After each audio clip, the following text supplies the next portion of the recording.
Lo primero que quiero pedirles, de ser posible, para quienes puedan, y se les den las condiciones, es que enciendan sus cámaras.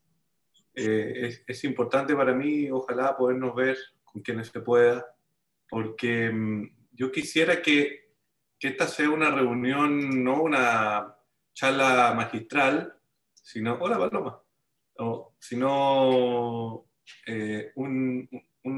algo una reunión que adopte una cualidad dentro de lo posible dialógica, es decir, que nos permitamos transformarnos y transformar nuestro pensamiento conversando.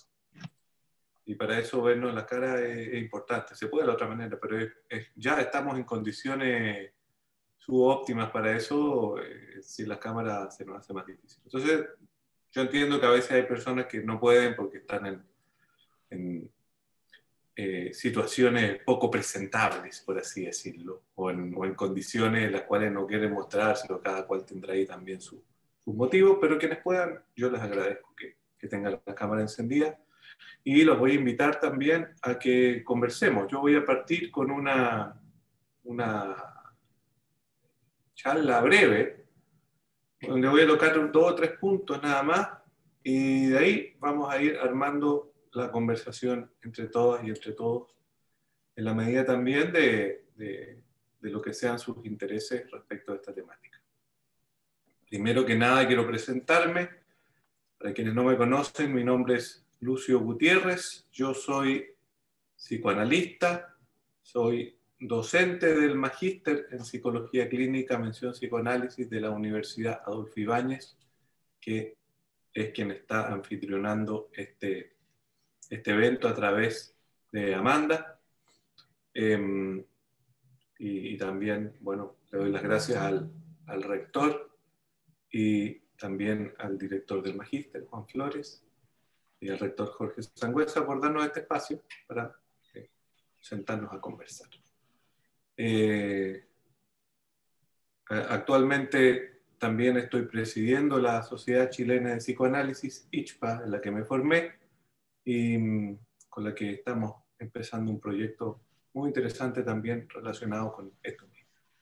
Entonces, el tema de hoy día, como aparecía el enunciado, es la clínica online en pandemia. Yo le puse una adenda a esto que es reflexiones a un año. Mire, yo no estoy muy acostumbrado a dar grandes sentencias o grandes titulares. Como que en general me molestan esos enunciados tan dramáticos. Pero creo que esta ocasión lo amerita, así que me voy a poner un poco dramático. Como va a quedar grabado, va a quedar un drama grabado.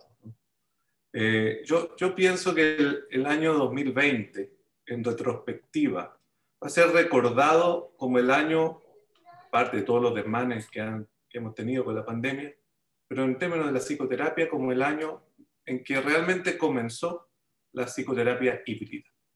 Yo creo que, mirando en retrospectiva, a partir de este año realmente empezó el asunto de la psicoterapia híbrida. Y cuando digo híbrida me refiero con entradas y salidas entre lo presencial, tangible, y lo virtual. Al punto muchas veces de la indistinción. Creo que lo que ha sido la experiencia acumulada este año va a producir una transformación radical en el modo en que nosotros trabajamos en psicoterapia, dentro de mis prácticas también, en los modos en los que practicamos el psicoanálisis, y que creo que es una transformación que llegó para quedarse. O sea, no va a ser una transformación temporal, así como muchas cuestiones se van a ver transformado en otros dominios también, por supuesto, pero aquí estamos hablando de la teleterapia y del teleanálisis. Yo creo que el 2020 es el año en que se va a recordar como el año en que se inauguró la psicoterapia híbrida. Se inauguró masivamente. Vamos un poco para atrás. Nuestra necesidad acá en Chile de trabajar regularmente online comenzó un poquitito antes, en la crisis de octubre del 2019. Ahí nos vimos precisados por otros motivos a instalar dispositivos de teleterapia. el contexto resultaba bien amenazante, pero desde otras aristas, del desborde de la violencia social, la violencia estructural, la violencia política, la violencia institucional, las violencias y sus contrapuntos. Y entonces, en ese momento, muchos colegas empezaron a preguntarse, bueno, ¿cómo sigo? ¿Qué hago? No llega mi paciente, yo no puedo llegar a mi consultorio. ¿Qué hacemos para sostener la continuidad de este asunto? Bueno, empezaron muchos colegas a preguntarse sobre la teleterapia. Colegas que nunca se habían hecho la pregunta, que no habían tenido la necesidad de instalar la pregunta en sus consultorios y en sus prácticas, bueno, se ven precisados a instalarla. Entonces, allí ya ocurre algo. Y luego, pues, por supuesto, la pandemia nos indicó que el regreso de la época estival sería muy distinto. Entonces, típicamente los terapeutas hacen alguna suspensión en enero, febrero, los 2 meses, quién sabe, ¿no? Pero suspenden procesos analíticos o procesos terapéuticos. La época estival y al regreso, muchísimos terapeutas no volvieron a sus consultas. No volvieron. Entonces, bueno, ¿qué hacemos? ¿Qué hacemos en esas circunstancias? Ahí hay muchas distinciones que hacer. La cuestión no fue necesariamente la misma para colegas con más experiencia o con menos experiencia. No fue la misma también para colegas con de generaciones mayores a la mía o que por otros motivos de salud se encontraban en población de franco riesgo versus los que no, los más jóvenes, los que no estaban en población de riesgo por otros motivos. Las orientaciones teóricas también pesaron, los modos de trabajar también pesaron, o sea, hubo una diversidad, pero estoy hablando de ciertos movimientos que yo he podido ir captando en lo que ha sido este año, que me parecen interesantes y que son los que quiero transmitirles. Entonces, en ese marco, estos movimientos de preguntarse cómo continuamos, yo en algún momento abrí, por ahí en marzo, abril, un par de ponencias sobre teleterapia, y me sorprendí porque en realidad la cantidad de colegas que asistieron fue monumental. ¿No? El momento más famoso de mi vida lo he tenido en ese momento, ¿no? Ah, famoso de nada, pero bueno, ahí estaba, ahí estaba. Veo que se conectó Jimena Venegas, que quiero saludar, que es nuestra nueva directora del Instituto de Formación de ICHPA, que está acá también acompañando. Entonces les decía que bueno, lo que quiero mostrar con eso es que en ese momento había una gran cantidad de colegas preguntándose cómo diantres se hace esto, qué tenemos que tomar en consideración, cómo practicamos este asunto, dónde nos podemos equivocar, se puede, no se puede, y si se puede, cómo se puede y con quién se puede. Toda una serie de preguntas que iban surgiendo y que bueno, hablaron de esa asistencia en ese momento y de otras actividades más que también hicieron otros colegas, muy concurridas también por lo mismo. Yo en lo personal llevaba más o menos década y media trabajando por Skype. En realidad éramos hartos los colegas que trabajábamos online previamente, pero siempre en algo que yo podría llamar como una suerte de encuadres reservados, por así decirlo. Encuadres de los que no se hablaba mucho, de los que se decía eran acordados como parte de medidas transitorias para sostener la continuidad de un tratamiento y en general en la lógica del mal menor. Algo así como, bueno, es que si no, no va a haber psicoterapia o psicoanálisis, entonces entre que no haya y que haya en estas condiciones, para ese paciente mejor que haya.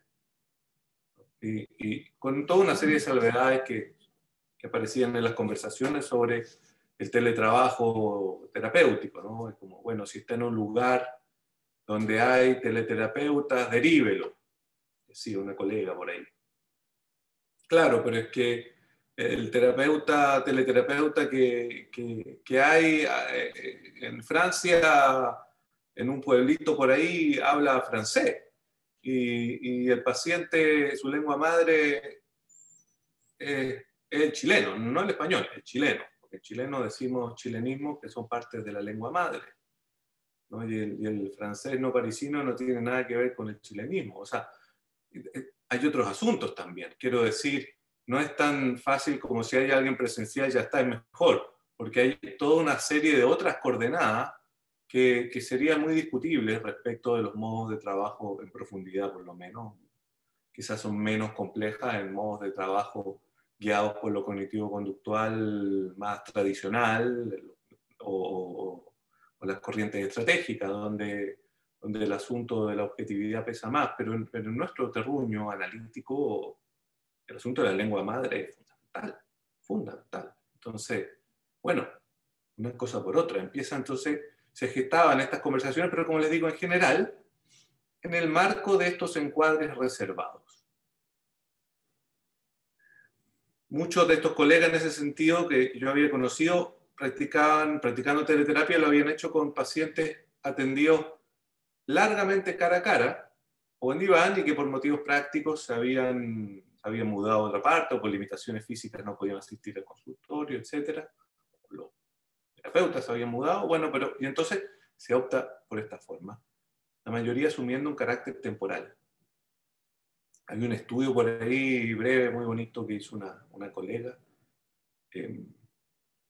Sofía Villaseca, donde ella dejaba claramente establecido que eran muchos más los que practicaban el teleanálisis en los colectivos psicoanalíticos que lo que los colectivos psicoanalíticos en sus discursos parecían reconocer. O sea, una suerte, quiero decir, de práctica de la que no se hablaba mucho, pero que estaba ahí. Bastante más de lo que se pensaba. Yo en 2008 empecé mi doctorado en el tema. Y en esa época era todavía muy escasa la producción de papers en la materia. Harto más sabía sobre el uso y el abuso de Internet que sobre las consecuencias, las vivencias, los efectos, las efectividades de la psicoterapia online, sobre todo en lo analítico. Lo que había principalmente era, como se imaginarán, en lo cognitivo-conductual y corrientes afines. Algunas cosas sobre el software de tratamiento, programas de intervención, algún videojuego que se usaba como tratamiento para la depresión, ese tipo de cosas. Y algunas rarezas como bots entrenados para contestar con palabras estereotipadas psicoanalíticas del tipo cuénteme más, ajá, y que le devolvían al paciente esto y que trataban de buscar su efectividad. Unas cosas que tienen algún interés especulativo, me parece, más que otra cosa, más que un trabajo serio. Había, previo al 2020, por supuesto, desarrollos previos importantes. Yo diría que la obra de Ricardo Caldino, que publica el 2010, que se llama Psicoanálisis a Distancia, marcó un hito. Y después los 3 tomos compilatorios de Gil Scharf, llamados Psicoanálisis Online, que le siguieron a Caldino el 2013 en adelante, pero mucho más heterogéneos, que eran compilaciones de artículos previos. O sea, ya venía gestándose pensamiento en la materia, más o menos desde el 2000, algunos antes, en paralelo con los desarrollos tecnológicos y en especial con la masificación de Skype. Por supuesto, se imaginarán que todo este asunto partió en países tecnológicamente mucho más avanzados, con mayor penetración naturalizada de estos dispositivos, como Estados Unidos, algunos países de Europa, Asia, en especial Corea del Sur. Y después se fueron expandiendo a otras partes del mundo. Los italianos, por ejemplo, han sido particularmente fecundos en este asunto. Ahí hay mucho que decir, pero vamos a esquivar el asunto en aras de a lo que vamos. Solo quisiera mencionar 2 elementos significativos. Hay una línea clara de estos textos, de todos estos artículos, sobre todo en Europa Oriental y Asia, que apuntaba a preguntarse cómo sostener la formación de analistas y la atención de pacientes en países que por circunstancias políticas, económicas o formativas no tenían analistas disponibles. Entonces, ¿cómo poder acceder a análisis o a formarse como analista allí donde no había? Y entonces, que si los candidatos querían formarse, tenían que viajar a otro país, con las complicaciones del caso. O sea, quiero decir, más allá de ese punto, bajo el prisma de la necesidad de hacer posible un análisis y una formación donde no era posible esto. Entonces, ese es un prisma. Y otra línea que queda excelentemente bien representada por Estados Unidos, con todo lo que se imaginarán que viene con el Big Brother, respecto al aprovechamiento de las potencialidades tecnológicas de la interfaz, esa confianza que tiene en general la cultura norteamericana en la solución tecnológica.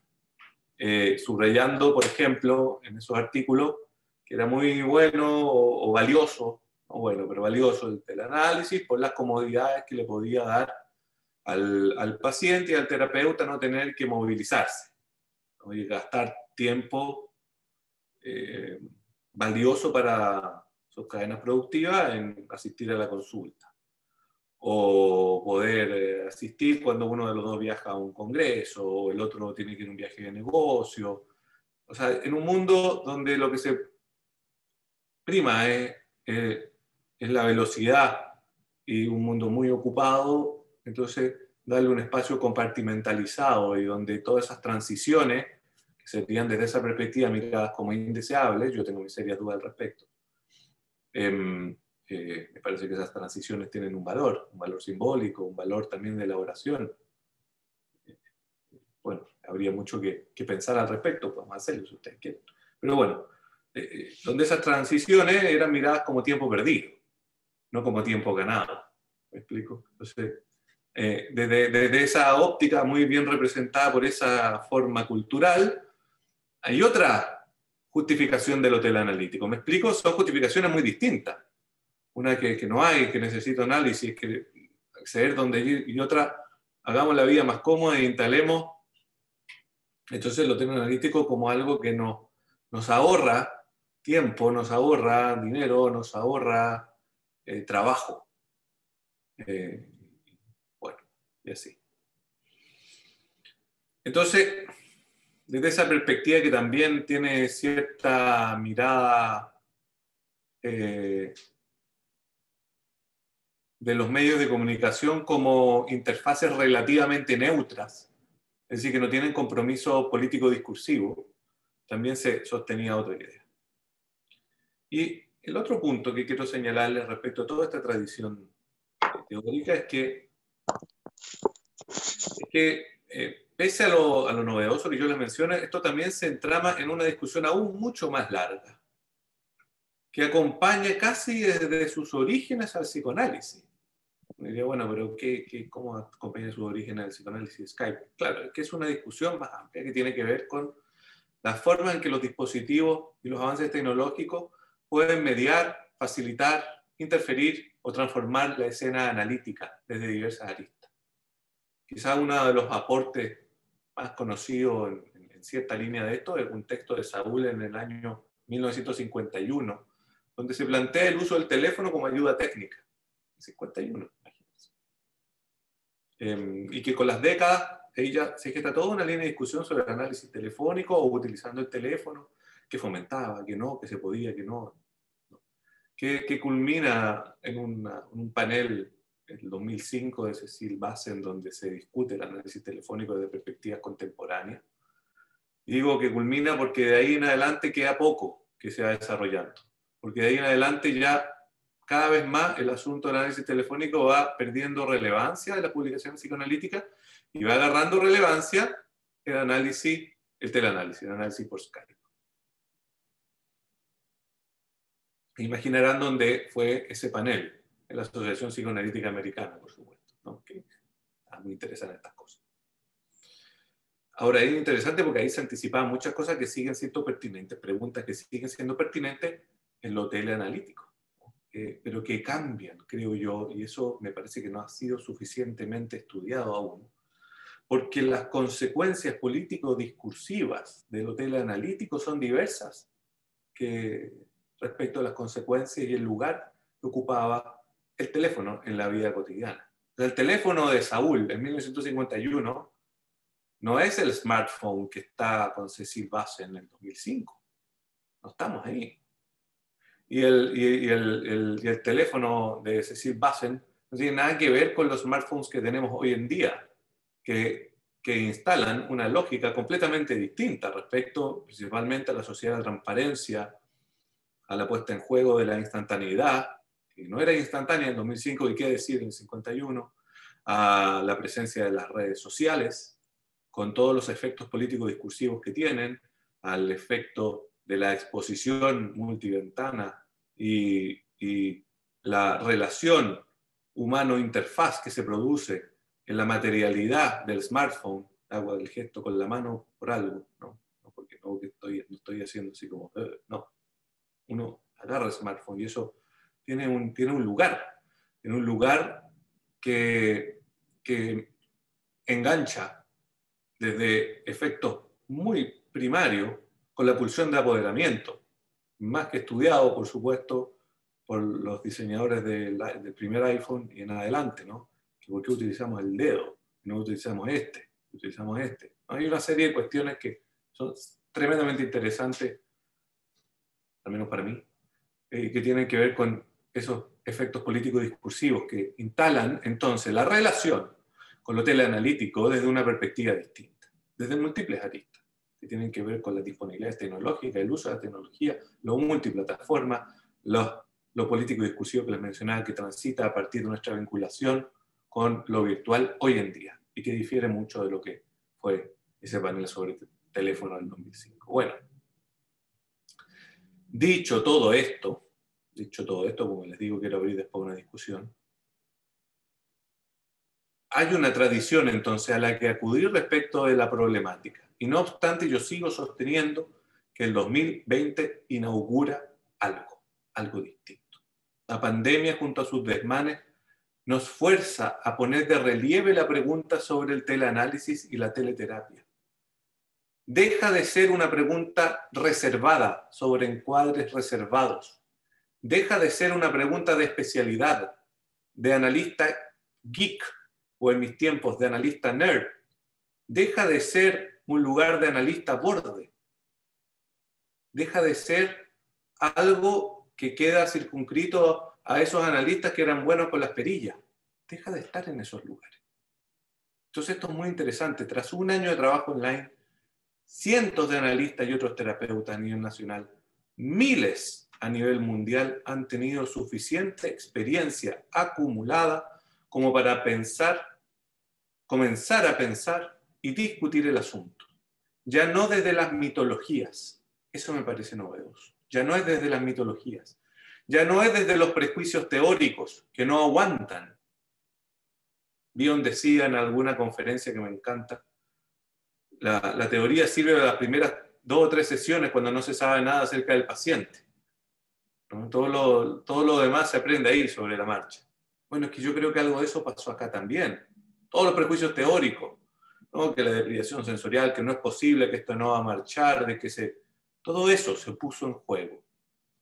Las primeras 2 o 3 sesiones, o 2 o 3 semanas, o 2 o 3 meses si quieren. Pero ya ha pasado 9 meses, más o menos, a nivel mundial, el asunto ya no se sostiene sobre prejuicios teóricos. En el día a día de las prácticas, con de miles de terapeutas, miles de pacientes, miles de guías analíticas, ya el asunto no está sostenido en prejuicios teóricos. Entonces, esto me parece una transformación radical del asunto. Porque con esto, con esta familiaridad discursiva sobre lo teleanalítico, empiezan a surgir nuevas distinciones. Empezamos a producir nuevas distinciones.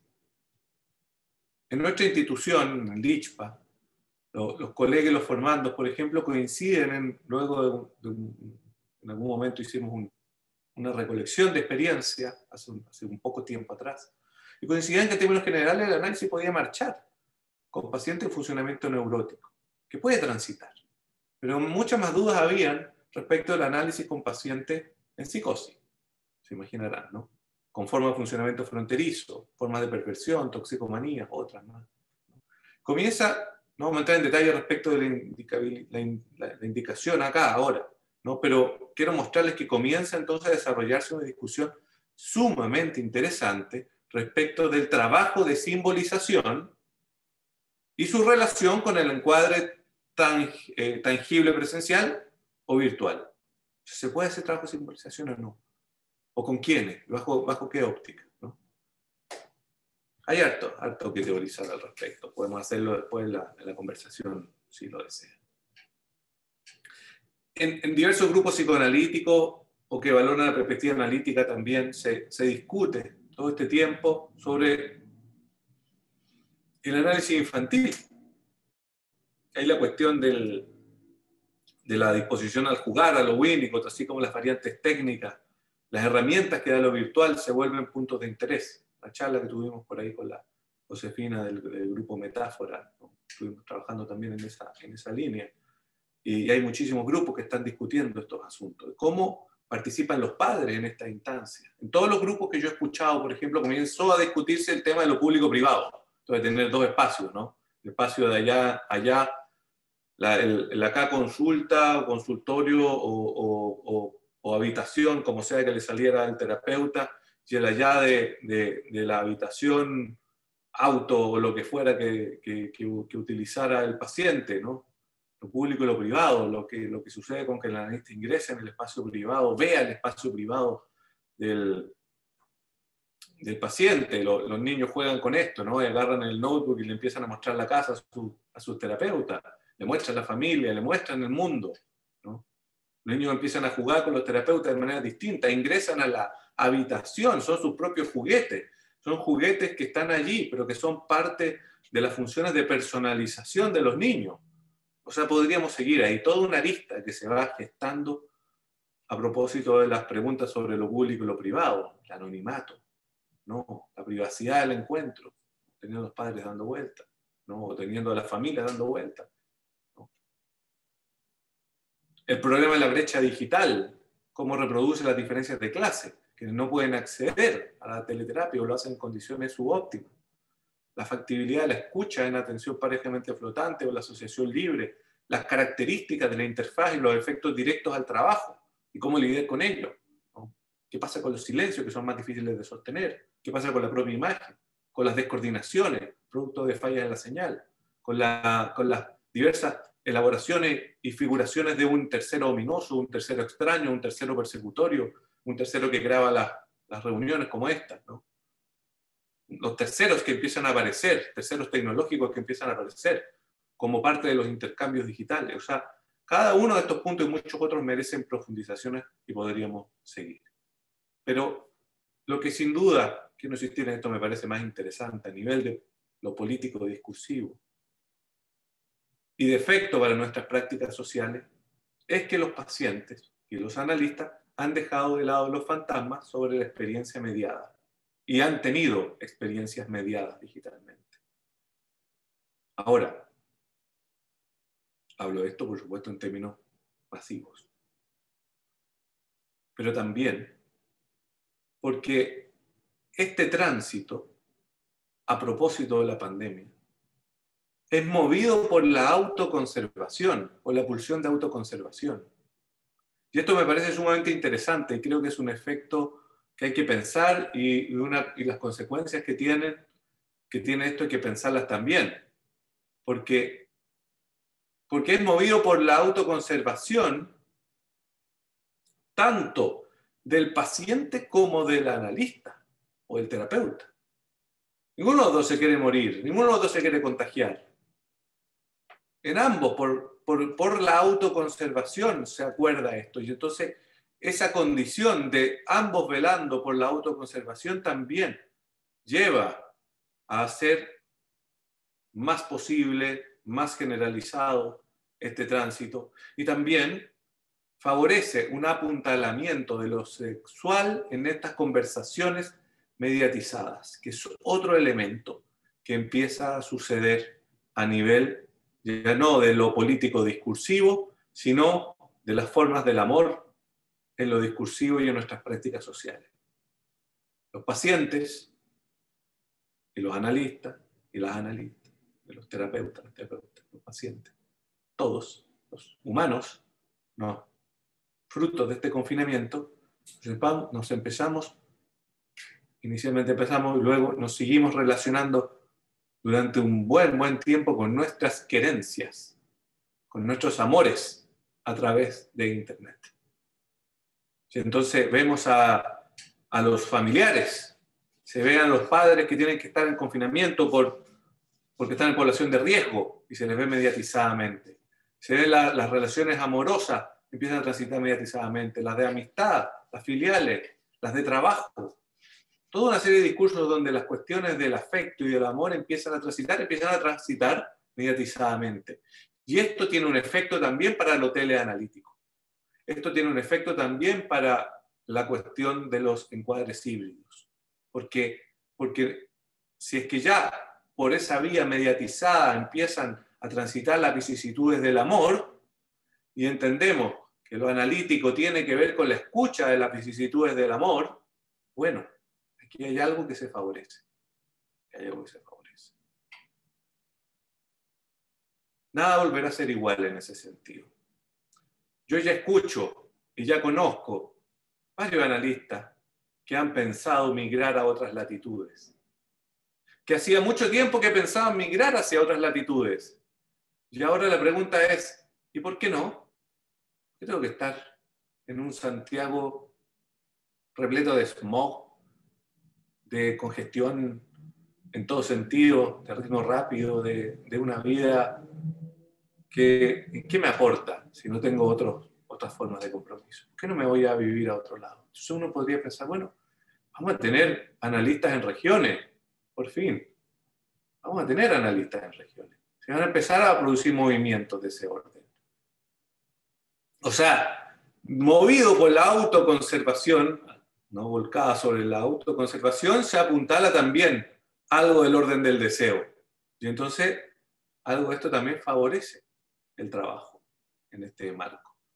Los pacientes encuentran en el hotel analítico algunos, no todos, algunos, suficiente escucha como para hacer del hotel analítico un espacio alternativo a lo presencial, completamente alternativo. O sea, van a pacientes que no van a volver a las consultas presenciales tangenciales. No van a volver.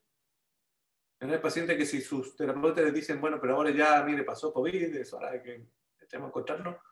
No, sigamos así. Estamos bien así. Estamos bien. Ya me acostumbré. Ya me funciona. Si hay algunos que les va a funcionar.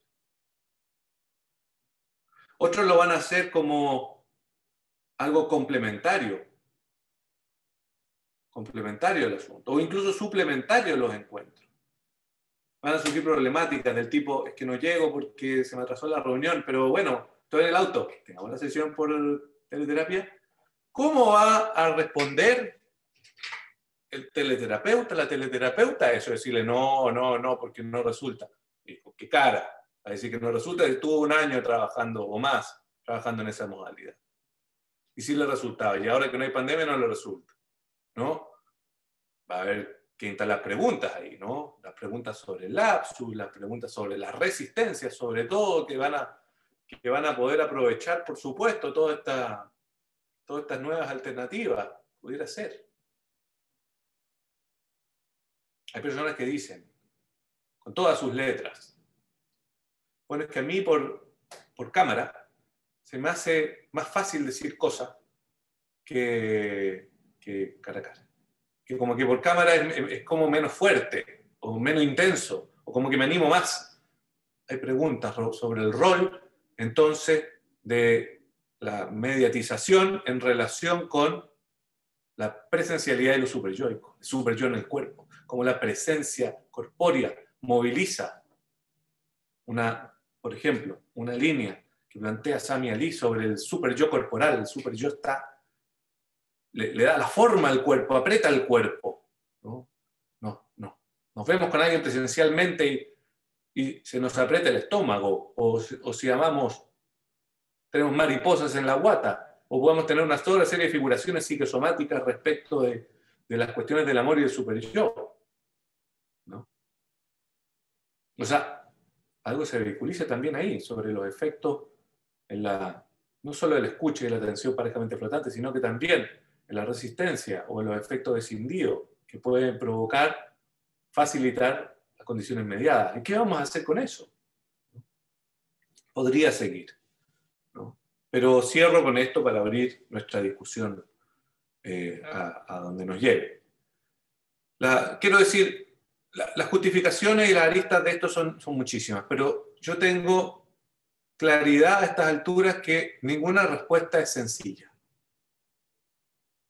Las motivaciones, los entreveros son diversos y complejos. Si lo que antiguamente se llamaba como el oro puro, psicoanalítico, temblaba con la psicoterapia analítica en su minuto, aunque no se trabajara 4 veces a la semana en diván, y se trabajara 2, 3 veces a la semana, o una incluso y cara a cara, respecto a sus flexibilidades técnicas. Entonces teníamos en ese entonces, 3 décadas atrás, por ejemplo en Chile, la discusión de que entonces ciertas instituciones psicoanalíticas no practicaban el psicoanálisis porque no trabajaban 4 veces a la semana en diván, y eso quedaba circunscrito por eso. Entonces, a propósito de su flexibilidad técnica, eso no es psicoanálisis. Hoy más que nunca, las aleaciones de silicio llegaron para quedarse. Ya no es oro puro, ahora oro, bueno, con harto silicio. Hoy más que nunca, recordando la enseñanza del maestro Jaime Coloma, lo analítico creo yo que va a quedar definido no por una disposición técnica, no por una exigencia de encuadre, no por una convención respecto de cuál es el modo correcto de proceder, sino por la posibilidad de sostener un modo de pensar psicoanalíticamente, dentro o fuera de la pantalla. Desde el 2020 en adelante, la cosa psicoanalítica será atendida en un mundo donde lo híbrido va a ser parte del asunto. Entonces, en estos entreveros que quisiera invitarlos a conversar sobre lo que hemos aprendido, lo que hemos desaprendido, lo que hemos experienciado en este año de clínica online, en pandemia. Muchas gracias.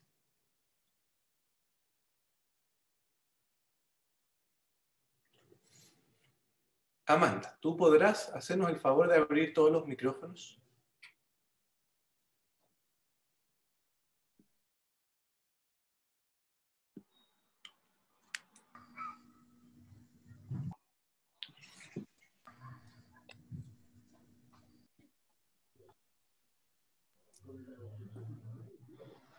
Creo que todos tienen que apretar reiniciar audio en su Zoom, muy probablemente.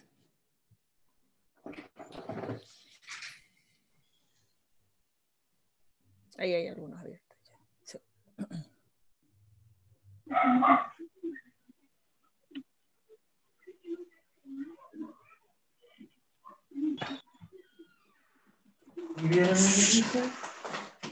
Bueno, les cedo la palabra, comentarios, opiniones, ideas, evocaciones que les produce. Cristina. Sí, hola. De repente vayan levantando el dedito virtual y así lo vamos viendo. ¿Les parece? Porque como somos varias. Cristina. ¿Sí? ¿Se escucha bien? Sí, perfecto. Ok. Tengo una pregunta para ti, pero bueno, me encuentro muy interesante, muy removedor lo que nos ha pasado este año todo, en todo sentido, pero profesionalmente también. Una de las cosas que yo hice en mi ansiedad por ver cómo se hace, qué se puede, en fin, es que me inscribí en cuanto curso, charla, etcétera, había, cosa que era fácil porque como no había que desplazarse de la casa, bueno, y una de las cosas que hice fue que tomé un curso de la Abdeva con psicoanalistas que otra persona me había dicho, ellas son muy tradicionales, y resultó que hacía 20 años que trabajaban online. Y estaba buscando ahora un correo que nos enviaron al cierre porque nos mandaron una cita de André Green que encontré muy interesante, que no es muy larga y quería preguntarte si la puedo leer. Claro. ¿Sí? Parece que es de un libro que se llama Unidad y Diversidad de la Práctica Psicoanalítica. Y, comillas, es muy probable que en el futuro los historiadores del psicoanálisis observen que en torno al año 2000 se produjo un nuevo giro paradigmático en nuestra disciplina. Vivimos el fin de un reinado, el del diván.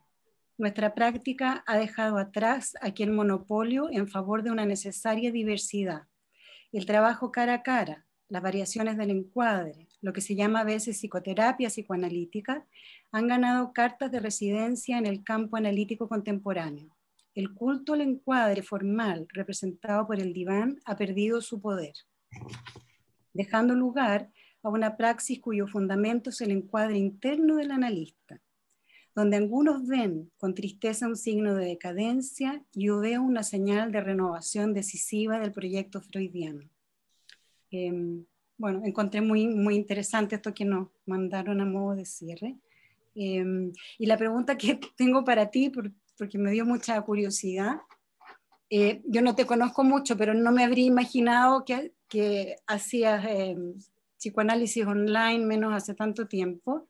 Lo descubrí cuando hiciste otra charla que organizó la Alberto Hurtado, creo, no sé, a la que yo asistí. Quería preguntarte de dónde surgió en ti la idea, las ganas, o no sé, porque investigaste sobre esto y has trabajado también hace muchos años.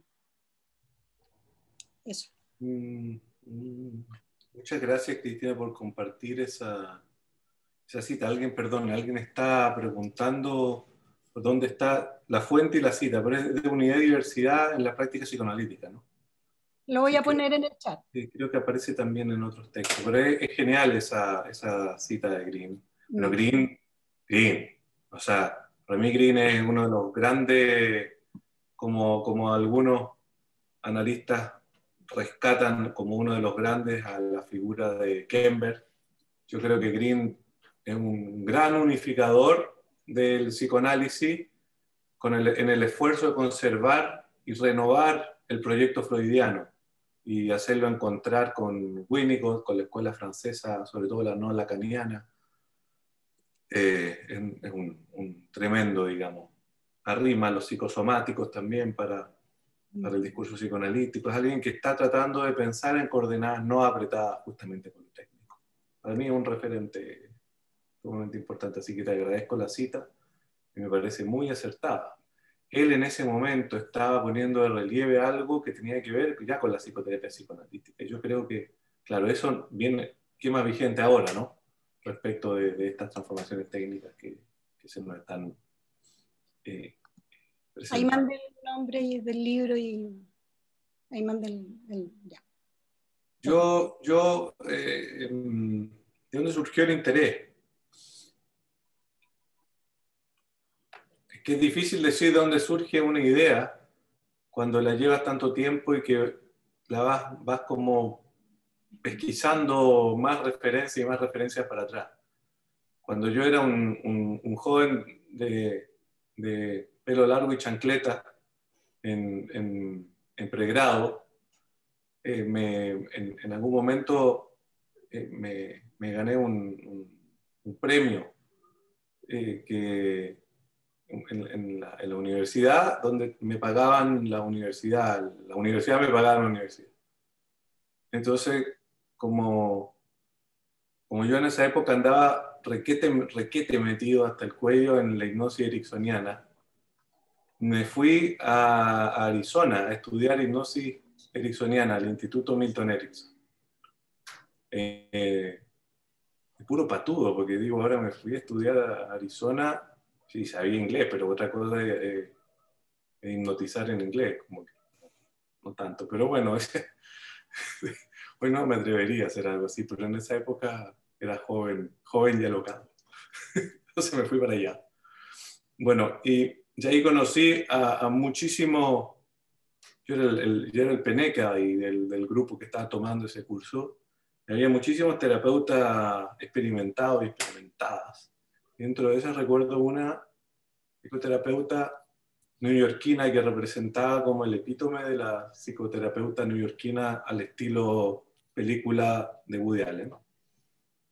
Una señora extraordinariamente entretenida, muy interesante, qué sé yo. Y estábamos un día almorzando todos juntos porque hacíamos patota, así en el grupo, y nos íbamos a almorzar a alguna parte. Y de repente dice, voy a ir a tener una sesión, permiso.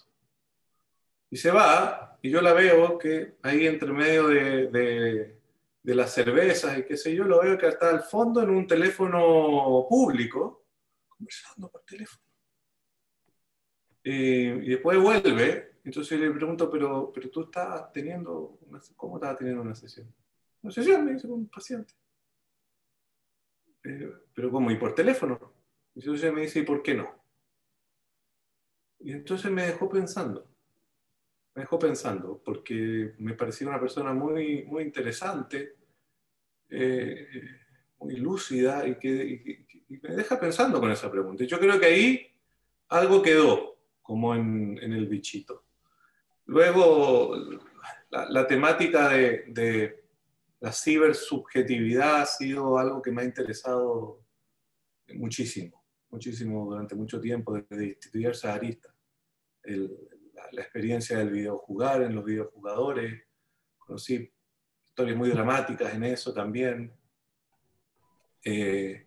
Los modos en los cuales nosotros nos vamos hibridizando con las tecnologías y funcionando como si ellas ya no estuvieran. Yo mismo digo siempre que soy un híbrido porque ocupo anteojos, ¿no? Tengo una tecnología, tú también. Tenemos una tecnología que está allí que para nosotros no existe, no está. No se nos hace presente como parte de nuestra existencia hasta que hay algún problema, ¿no? Pero transforma nuestro modo de caminar, transforma nuestro modo de mover el cuello. Nosotros ocupamos anteojos, las que están aquí saben muy bien lo que hablo. Uno mueve el cuerpo de una manera distinta. Si alguien ha ocupado, luego ha pasado mucho tiempo a ocupar anteojos y ocupa después lentes de contacto, se dará cuenta que hay algo como que sobra o que falta, no sé muy bien cómo decirlo, que falta el artefacto y que sobra de la mirada, como si la mirada alcanza para más, sobre todo en lo que refiere a la visión periférica.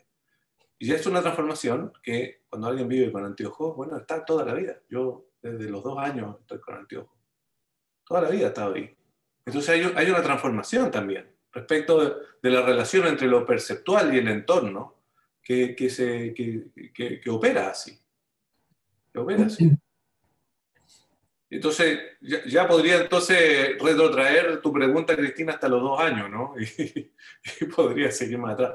No sé cuándo partió. Pero son preocupaciones que yo te diría que han estado presentes en mí y que tomaron esa forma en particular en ese momento.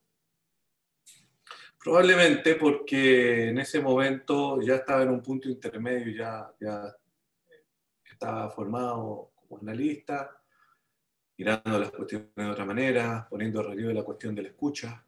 Y desde ahí yo creo que seguía resonando esa pregunta, ¿y por qué no?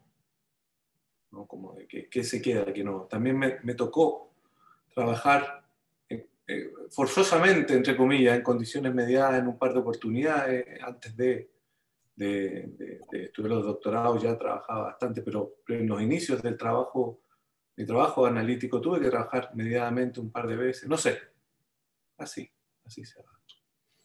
Creo que solo puedo semi contestar tu pregunta, porque hay una parte que tendría que dejarse al Iván también para responder más honestamente.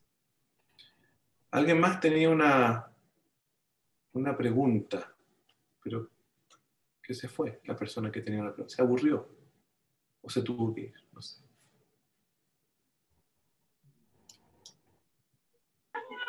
¿Aló? Alejandro. Sí. ¿Aló? ¿Me escucha, no? Sí, Pedro. Mira, en realidad tengo 2 preguntas. Sí. Alejandro parece también quiere hablar. Ya, mira, tengo 2 preguntas. La primera tiene relación, obviamente, con la atención de pacientes. ¿Qué sucede en el caso cuando tenemos un paciente que está con crisis? ¿Ya? ¿De qué forma podemos nosotros intervenir cuando está descompensado? ¿Ya? Cuando está en algún tipo de crisis. Obviamente, viéndolo desde el punto de vista de la psicoterapia híbrida, ¿ya? Y la otra pregunta tiene relación con el terapeuta. ¿Qué hacemos nosotros los terapeutas que trabajamos tal vez en esta modalidad con el burnout? Eso... Se puede partir con la segunda pregunta, Pedro. El tema del burnout es un tema que es complejo, es sumamente complejo en términos de que es multifactorial, si uno quiere plantear esos términos, o que obedece a una diversidad de cuestiones que se superponen. Desde una mirada analítica es distinto entenderlo a de una mirada empírica a la psicología social norteamericana. En la cuestión psicoanalítica, el burnout en muchos sentidos tiene que ver con, bueno, la exigencia, las exigencias que están presentes en el discurso y en las prácticas laborales, en relación también con nuestras propias exigencias. O sea, hay algo que lo que las exigencias internas y externas, si se quiere, enganchan y que tienen que ver ambas. Son una arista importante en el burnout. Entonces, es una pregunta muy compleja. Específicamente en lo que refiere a la cuestión teleterapéutica, teleanalítica, hay algunos elementos que uno pudiera pensar que favorecen el burnout por el lado del desgaste mecánico, visual, el desgaste mecánico en términos de trabajar en condiciones escindidas en dos materialidades que tienen que ver con el allá, en el aquí, ahora y el allá, ahora, ambos espacios que ocurren en simultáneo y que la puesta en juego de ambos espacios entonces produce una exigencia mayor, así como la interfaz produce una exigencia mayor, también en términos de incorporar la interfaz, en términos sensorio-perceptuales, a nuestra escucha. Es decir, la incorporación de la interfaz en términos sensorio-perceptuales ya involucra un cierto desgaste, pero también el efecto escindido de la situación analítica en estos dos escenarios, que es absolutamente contraintuitivo a nuestros modos de hacer experiencia cotidianos gestados en nuestro aparato psíquico en el desarrollo emocional primitivo. O sea, primitivamente nosotros no tenemos madres por Skype, no tenemos crianza por Skype.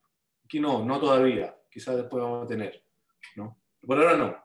No tenemos cierta tendencia a producir un holismo experiencial en términos de decir, si yo te oigo y te veo, tú estás aquí conmigo, pero si yo te oigo y te veo y veo que estás allá y no estás aquí, hay algo que se resta. Entonces hay un elemento que tiene que ver con el holismo de la experiencia que produce una desorientación, si queremos llamarlo en los términos más descriptivos posibles, una desorientación.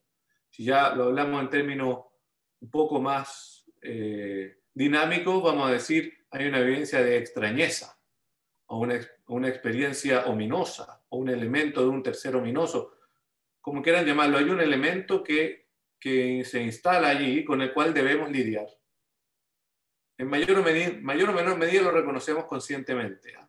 Pero que queda allí. Y entonces, algo de esto nos impone cierta exigencia al trabajo psíquico particular, que puede ayudar, que puede favorecer los procesos de burnout. Pero no creo en modo alguno que sea el único elemento. Entonces no puedo contestar tu pregunta del burnout como una totalidad, pero sí al menos apuntar a ese elemento. Y tu otra pregunta se me fue. ¿Cómo era la otra pregunta? ¿Cuál era la otra pregunta? La siguiente pregunta sería, ¿qué es lo que pasa cuando tenemos pacientes en crisis? ¿Qué es lo que sucede cuando tenemos pacientes en crisis? Los pacientes en crisis. ¿No? Y yo te devolvería la pregunta, ¿qué haces tú trabajando presencial tangiblemente cuando tienes un paciente en crisis? Yo creo que presencial es obvio, creo yo, que mantener la calma del paciente y del terapeuta, pero mi duda está en que yo la tengo en voz. Lo que puedo hacer yo, obviamente, es llamar a algún familiar para que pueda venir a buscarlo, llevarlo a un centro terciario, ¿ya? En cambio, por videollamada o teleconferencia es más complejo, porque el paciente puede estar a punto de suicidarse y ¿qué es lo que va a hacer? Va a cortar la cámara, va a romper el computador y queda más feo. ¿Se entiende? Sí, entiendo perfectamente. Ahora, si un paciente está en esa disposición y presencialmente, evidentemente no lo va a hacer en el consultorio, lo va a hacer llegar a la casa. no habría ahí gran diferencia. Ahora, en el consultorio puede ser de que movilice, y yo creo que por ahí va lo que quiero decirte, Pedro, que lo que tú me estás hablando es pensar algo del orden del acting out o el enactment. Es decir, una puesta en acto, digo acting out o enactment dependiendo cómo lo vayamos entendiendo, una puesta en acto, para decirlo en términos descriptivos, que si tú vas a leer esa puesta en acto como algo que dice algo o que no dice nada. Y si dice algo, tú como parte de esa puesta en acto, bueno, estás convocado también a dar una respuesta. Si eso ocurre en términos teleterapéuticos, teleanalíticos, también estás convocado a una respuesta. Yo tengo una colega que estuvo con un paciente en una situación muy complicada hace poco y bueno, efectivamente estaba en una situación parecida a la que tú mencionas y convocó al resto de la familia y se produjo movimiento y fue familia a ver a esta persona, etc. O sea, se produjeron movimientos respecto de esto. No puedo entrar en detalle, por supuesto. Pero se produjeron movimientos, igual como si hubiera estado en el consultorio. O sea, creo que el punto clave es pensar esto que tú dices, que va a apagar la cámara y va a hacer algo. Bueno, pero pudiera ser que el paciente sale del consultorio y se lanza a la calle. ¿Qué diferencia habría entre uno y el otro? Creo que la disposición que tenemos y quizás la tarea o el compromiso que tenemos es intentar entender algo y, bueno, y eventualmente tomar alguna medida si es necesario. Pero en ambos encuadres me parecería que estamos convocados a algo similar. Ahora, puede ser también que esa condición del apagar la cámara nos produzca más ansiedad, por cierto. Puede ser que también haya algo de la comunicación respecto de la distancia, en la misma naturaleza de una crisis que tú mencionas.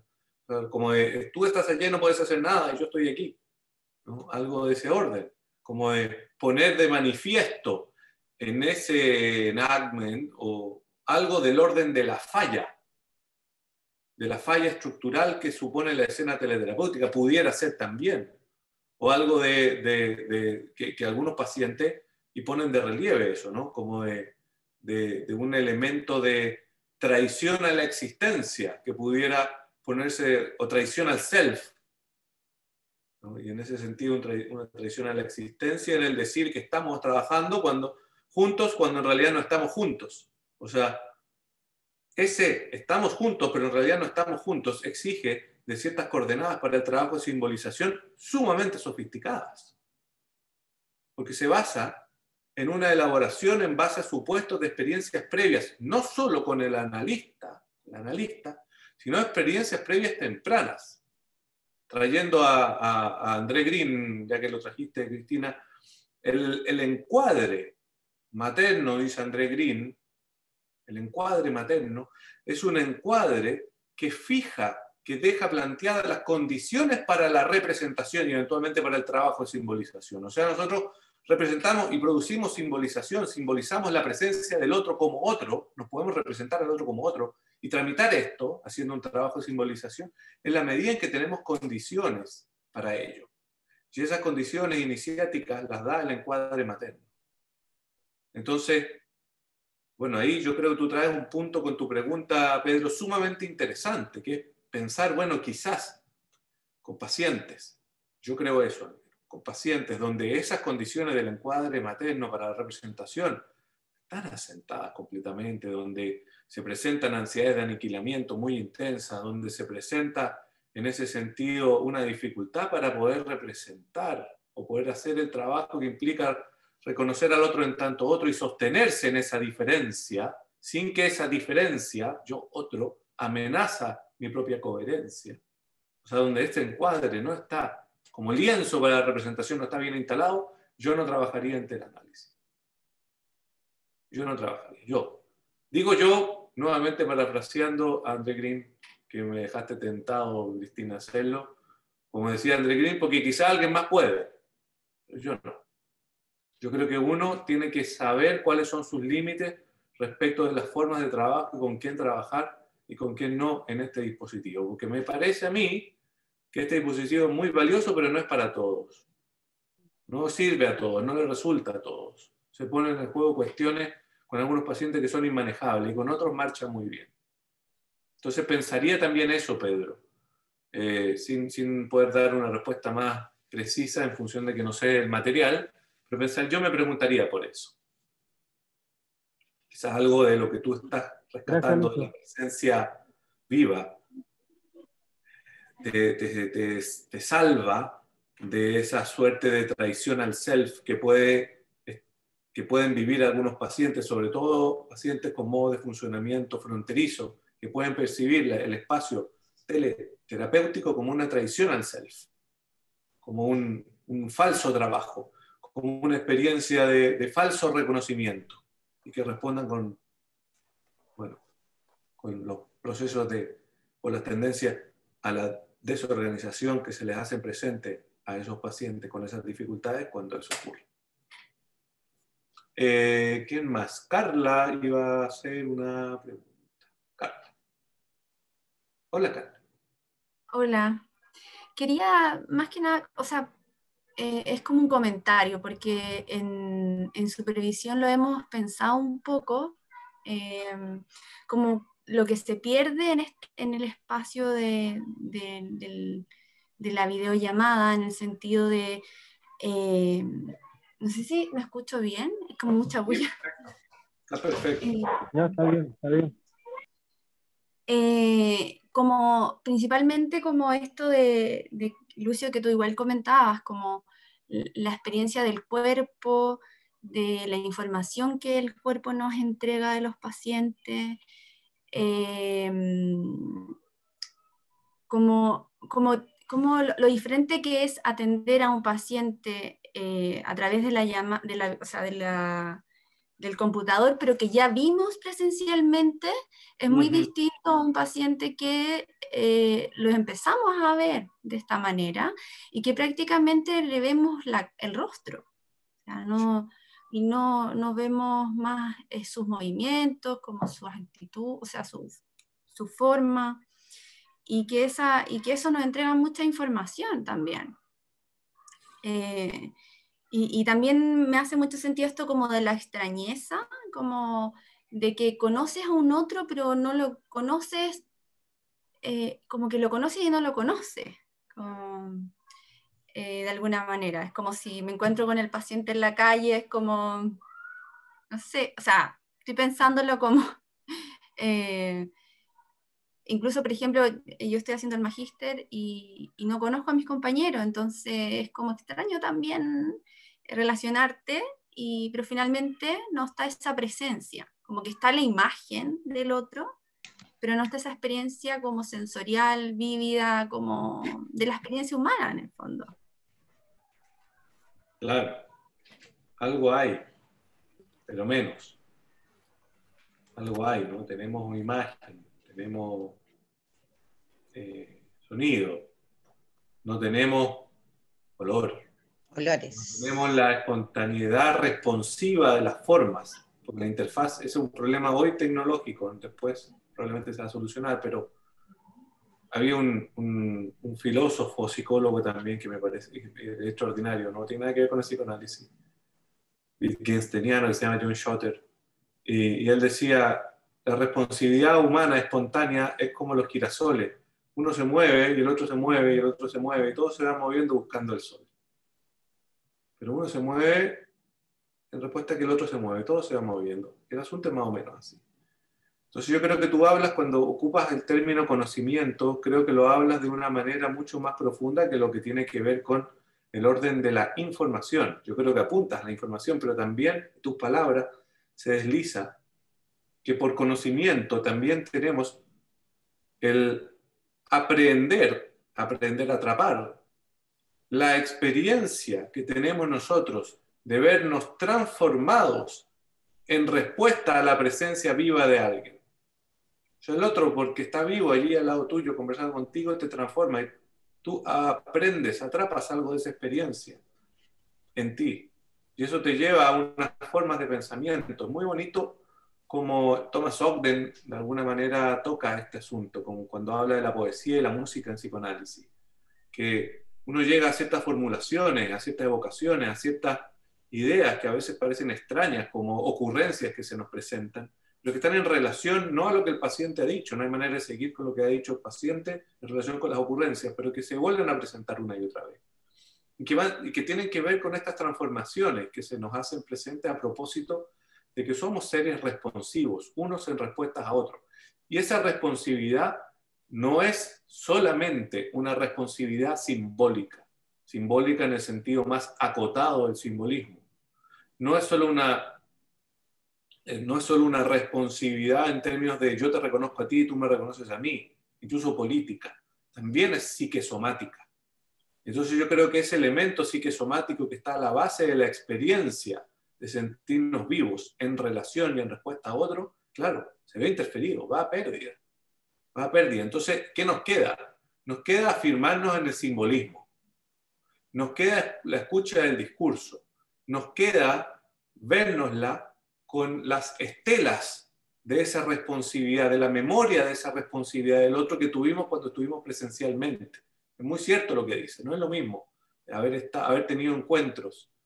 Yo pienso que es importante tener esos encuentros también con los pacientes con los que se ha teletrabajado, ¿no?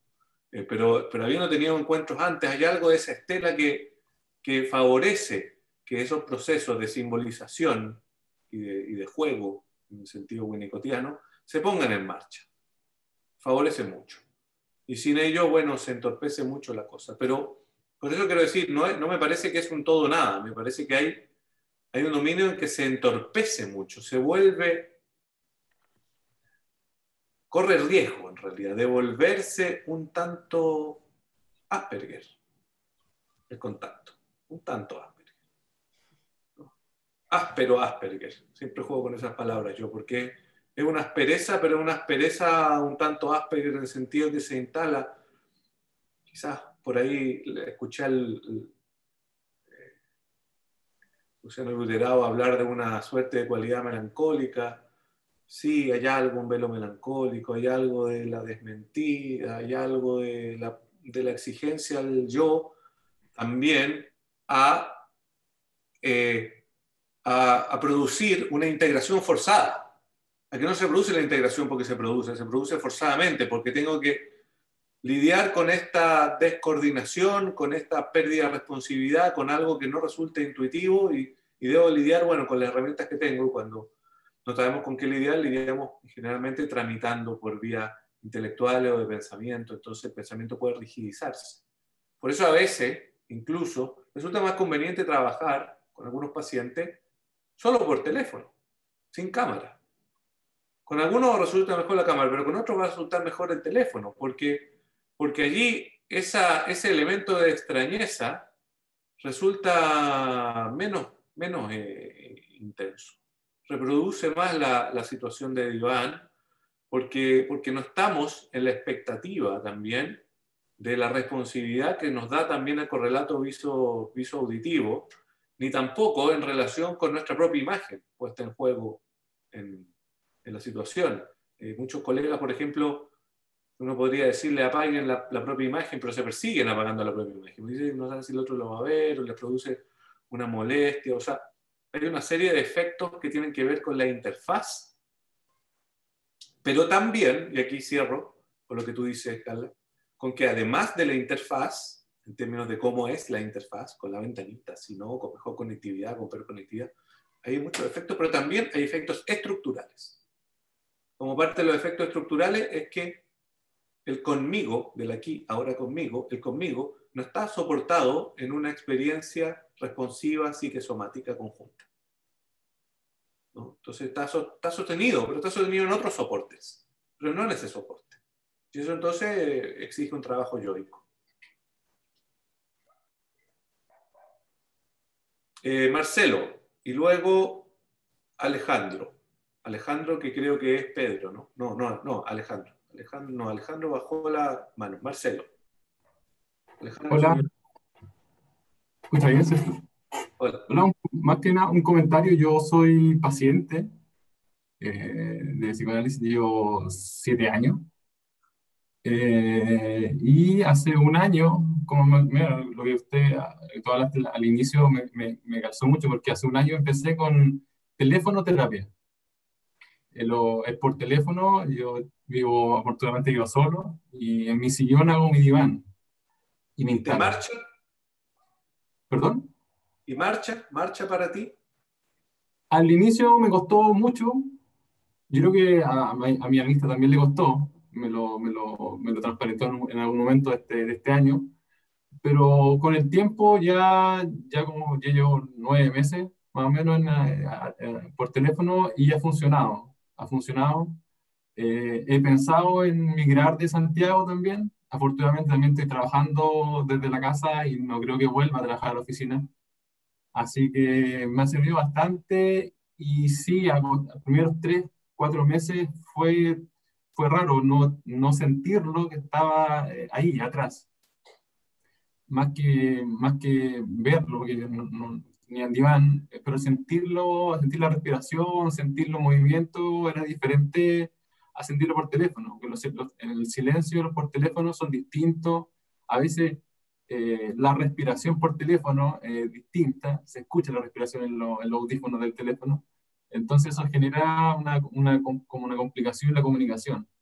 Sí. Pero ya después de un año, yo creo que hemos podido acostumbrarnos los dos a trabajar. Sí. Parte de las discusiones que se hacían en esa época era que creían algunos que podía intensificar la transferencia, en particular la transferencia erótica también, al no... Era muy divertida esa discusión porque decían, sobre todo con el analista más viejo, entonces el hecho de no verlo, entonces podía fomentar que se impusiera la cuestión erótica, cuando si no, bueno, las arrugas y los años ponían un coto y no dejaban, instalaban más transferencias como de ser abuelo o abuela, pero cuando no lo veían, entonces se fomentaba más una transferencia erótica como a modo de pareja. O sea, hay cosas que pasan. Yo creo que es muy interesante lo que tú planteas, Marcelo, también en algo que dijiste al pasar, que quizás también pudo haber ayudado a que el asunto marche hoy en día. Y que es que tu analista tuvo la honestidad de poder mostrarte que también se le hacía difícil a él o a ella. Y entonces esa honestidad mutua favorece, el reconocer la extrañeza favorece, cuando se da, por supuesto, no forzadamente, pero reconocerla favorece, porque favorece la sensación de que estamos juntos lidiando con esto. Y bueno, por supuesto que llevas un buen tiempo trabajando antes. Muchas gracias por compartir tu experiencia, Marcelo. Alejandro.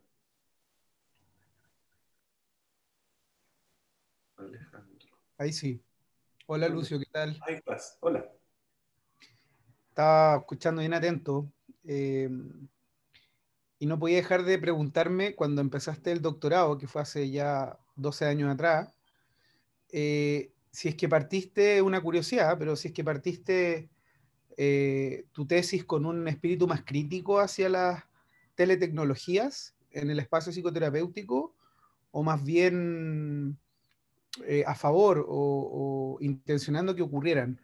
Tú constantemente has hablado del híbrido, yo estoy súper de acuerdo contigo, este es el año que se instaló y que se despojó del tabú, se empezó a hablar, se hizo presente. Pero me sigue llamando la atención, o al menos sigo pensando, ¿cuál es tu posición al respecto? Entendiendo que tú has investigado en esto, ¿es más bien crítica? ¿Lo piensas como una especie de soporte, de ortopedia, por mientras que podemos volver a encontrarnos, o lo planteas como una herramienta tal cual híbrida que se quede? ¿Cómo te lo piensas? Gracias. Y muy interesante la ponencia de hoy. Eso. Muchas gracias, Alejandro. Muy interesante, muy importante tu pregunta. Me pone un poco en aprieto, así que trataré de responderla lo más honestamente posible. Cuando yo partí, mi pregunta era inicialmente sobre la cuestión muy en general, sobre la cuestión del cuerpo mediatizado. Después, cuando ingresé al doctorado. De hecho, inicialmente iba a hacer un doctorado en psicosomática, inicialmente. Después, Peter Fonagy me dijo, muy bien, lo tomo, pero en 3 años más. Y después encontré un analista que me iba a supervisar el doctorado, pero después decidió jubilar, me dejó muy picado. porque no, me parecía muy entretenida ella. Y después me pusieron a otra que me pareció muy entretenida, como yo me entusiasmé de nuevo, y después dijo, me acaban de pedir que presida el Centro Ana Freud de Londres. Lo lamento, me tengo que retirar de la universidad. Le encuentro toda la razón. Vaya al Centro Ana Freud de Londres. Y bueno, y ahí ya dejé pues la psicosomática y entré a esta temática desde una curiosidad, no desde una franca curiosidad en términos de no tener claro muy bien, me interesaba más bien entender el tema en términos complejos. No si es que funcionaba o no, no si era mejor o peor, o sea, no, yo no hice estudios en efectividad de psicoterapia y todas esas cosas porque las encuentro que son muy complicadas en varios sentidos. Ahí sí tengo una posición crítica con ese tipo de estudios, muy complicadas en términos epistemológicos. La impresión y fue la tesis con la que yo desarrollé el asunto fue fuera del ámbito psicoanalítico. Yo ocupé un marco de análisis dialógico del discurso. O sea, puse a conversar a personas que no eran pacientes, que no eran población clínica, que yo quería que personas cotidianas conversaran cara a cara y que conversaran y se presentaran a sí mismas como son, dos personas que no se conocen, preséntense cara a cara y en condiciones de videoconferencia. ¿Por qué lo quise hacer así? Porque no quería que los resultados después dijeran, esto vale solamente para los pacientes depresivos de entre 30 y 50 años de primer episodio que viven en la comuna de Ñuñoa.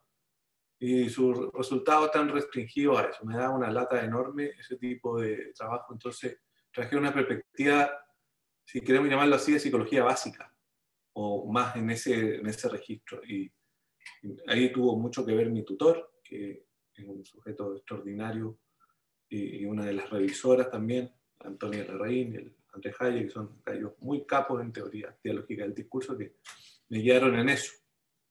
Y mi teoría era básicamente asumiendo de que el discurso siempre, yo encontraba que la teoría dialógica era una teoría como prima hermana del psicoanálisis en muchos sentidos, que resonaba muy bien con él. Entonces la teoría era la siguiente, asumiendo que el discurso siempre es como un barullo, el cual uno va eligiendo como caminos. Vamos conversando tú y yo, si estamos conversando, tomando una cerveza, yo te digo algo, tú me dices algo, se me ocurre otra cosa, se me ocurren quizás dos cosas, pero digo una, después esa te lleva a ti a llevar otra, y aparecen refranes, y aparecen recuerdos, y aparecen evocaciones, y aparecen sueños, o sea, todas formas discursivas distintas que van apareciendo como en el discurso y que dan la riqueza al discurso.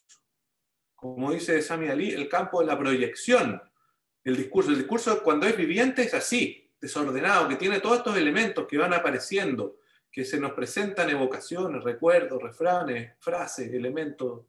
Bueno, entonces construimos una matriz para evaluar desde ese punto la riqueza del discurso. Así como qué tan, entendiendo por riqueza, qué tan vivo. Entonces, a mayor polifonía, así lo llamamos nosotros, más vivo.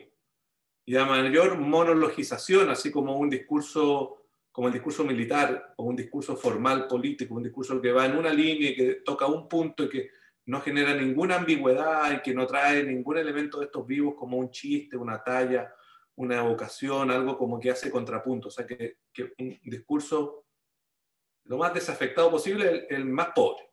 Desde esa lógica, estudiamos como 3.000 y tantos enunciados en búsqueda de si es que eso cambiaba o no en las conversaciones por videoconferencia y las conversaciones cara a cara.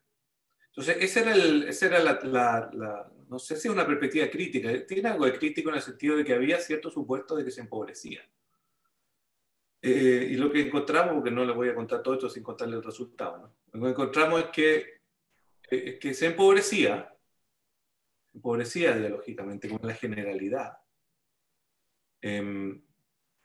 O sea, en otras palabras, las conversaciones eran más al punto, eran más al foco, eran más estratégicas, eran más orientadas hacia una tarea, eran menos espontáneas en este otro sentido. Pero que ese efecto solamente se captaba en largas conversaciones. O sea, en una conversación corta, no se notaba esa diferencia. Entonces eso me llevó a pensar las consecuencias y dije, bueno, entonces aquí hay efectos que tienen que ver con largas conversaciones. Y si uno puede entender el psicoanálisis como una larga conversación, bueno, hay efectos ahí. Hay algo que se nota. Ese fue el lado empírico. Y el lado conceptual ya, bueno, desarrolló lo que hasta el día de hoy desarrollo en esa línea. Pero fueron esas dos patitas. Entonces había algo de crítico, pero más que de crítico, de curiosidad. Yo estaba muy curioso sobre, no tanto que si había un efecto o no, yo tenía la intuición de que iba a encontrar algo. Por ahí me salía que no. Pero tenía la idea de que era muy probable que encontrara algo, pero no tenía idea de qué magnitud, en qué dimensiones, ¿no? Eso fue, por ahí fue.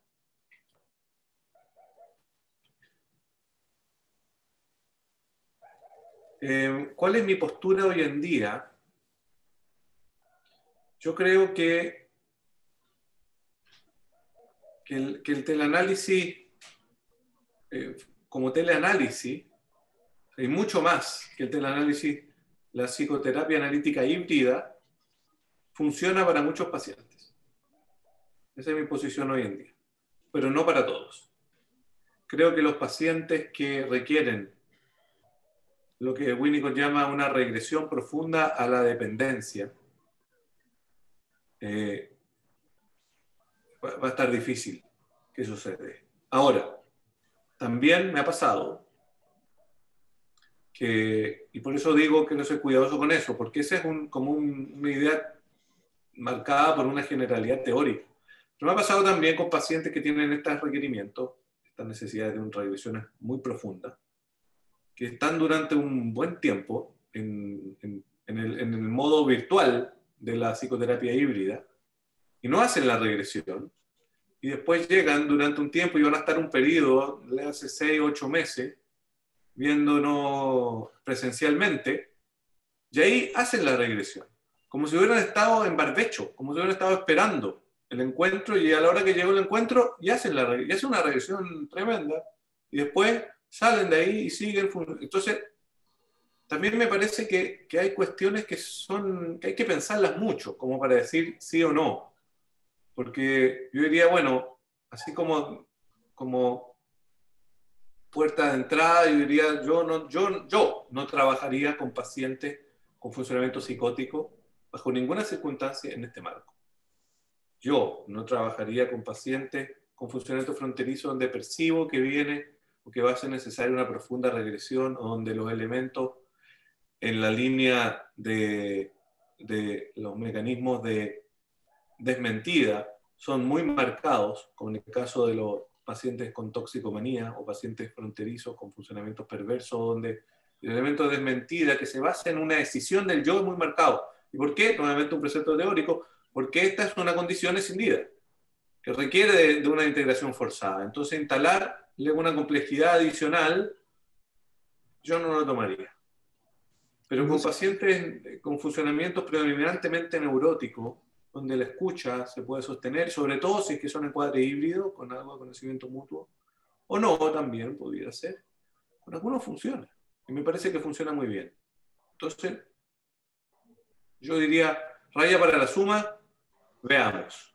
Hay que ver en las entrevistas, hay que pensar con el paciente las condiciones, hay que ver cómo se nos va dando, si se logra instalar un trabajo juntos y donde no están estos a priori que te acabo de mencionar, yo me animaría a trabajar. ¿Te puedo comentar algo? Claro. Yo lo pensaba en clave más sociocultural. Yo estoy de acuerdo contigo, yo creo que el mismo oficio del año va dando ciertas claves también, porque a mí me gusta pensar a la psicoterapia y más específicamente el psicoanálisis como una especie de artesanía. Y al igual que el artesano, cada producto, si bien es similar, tiene un error. Y a mí me gusta pensar además que ahí se conjuga lo humano.